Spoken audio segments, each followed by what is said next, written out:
So ano ba sintomas ng ng sliding clutch? Put na yung clutch kasi original pa yung clutch nito, 2011 pa so Kasa clutch pa to eh.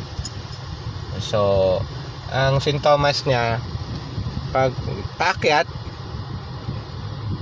medyo hirap na siya umakyat, tapos tumataas na yung RPM mo, tapos yung takbo mo hindi tama dun sa RPM mo. Ang taas ng RPM mo pag diniin mo yung gas, pero maririnig mo galit na yung makina, pero hindi bumibilis yung takbo mo paakyat. Yun, sliding clutch na siya, medyo mahina na yung hatak niya. Nakikita niya